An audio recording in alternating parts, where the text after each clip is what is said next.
ওলাইছে যে সন্মানীয় সাংসদ মহোদয় অৰ্থাৎ আপুনিও মঙলদৈ বিধানসভা সমষ্টিৰ প্ৰাৰ্থী হ'ব পাৰে এনেধৰণৰ কথা এটা ওলাই আছে কথাটো কিমান ধৰিছে আপোনালোকে যদি বিচাৰে মোক আপোনালোকে মোৰ কেন্দ্ৰীয় নেতৃত্বলৈ লিখি দিয়ক তেতিয়া মই চিন্তা কৰিম আপোনালোকে লিখি দিব লাগিব আপোনালোকে লিখি দিব লাগিব মোক হয় হয় চাওক এতিয়া মিত্ৰতা বিৰোধী ৰাজনৈতিক দলবিলাকে কাৰ লগত কেনেকৈ কৰে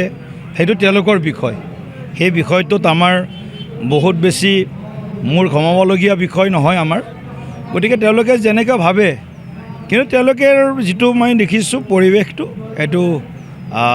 হয়তো তেওঁলোকৰ বাৰ্গেনিং এতিয়ালৈকে চলি আছে গতিকে গোটেই চূড়ান্ত বোধহয় পৰ্যায় পোৱা নাই যিয়ে নহওক বাৰু আমি আশা কৰিছোঁ শক্তিশালী বিৰোধী এটা মিত্ৰজোঁটৰ সৈতে আমি যাতে নিৰ্বাচন খেলিব পাৰোঁ এইবাৰ গতিকে শক্তিশালী বিৰোধী এটা লাগে আৰু এইবিলাক কথা কৈ লাভ নাই অখিল গগৈ ডাঙৰীয়া বা কালি ভিক্টৰ দাসৰ কথাত আমি মন্তব্য নিদিওঁ কি ৰাইজে দেখিবলৈ পাইছে এইটো স্বাভাৱিক ব্যৱহাৰ নহয় অস্বাভাৱিক ব্যৱহাৰ এইবিলাক গতিকে অস্বাভাৱিক ব্যৱহাৰ স্বাভাৱিক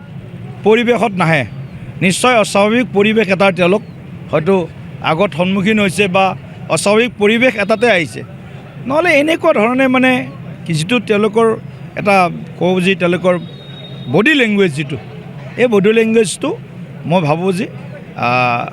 যুৱ শক্তিৰ বিশেষভাৱে যুৱ শক্তিৰ বাবে এইটো খুব এটা মানে ইতিবাচকো নহয় আৰু তেওঁলোকে যেন এটা অস্থিৰ অশান্ত পৰিৱেশ এটা যেন তেওঁলোকে কামনা কৰে তেওঁলোকৰ কথোপকথনত এনেধৰণৰ মানে এটা ভাৱ বাৰ্তা মানে প্ৰেৰণ হৈছে বুলি মই ভাবোঁ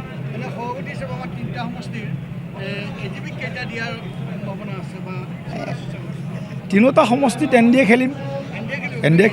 AGP BJP মিলি কিনি খেলিম গতিকে চূড়ান্ত কোনো সিদ্ধান্ত এতিয়ালৈকে হোৱা নাই কিন্তু তিনিওটা সমষ্টিত আমি NDA হিচাপে BJP NDA হিচাপে নিৰ্বাচন খেলিম আৰু নিশ্চিতভাৱে এইবাৰ তিনিওটা সমষ্টি আমি জয়ৰ কাৰণে আপ্ৰাণ চেষ্টা কৰিম যিকোনো খবৰৰ বাবে যোগাযোগ কৰক আমাৰ এই নম্বৰত 9181 307 221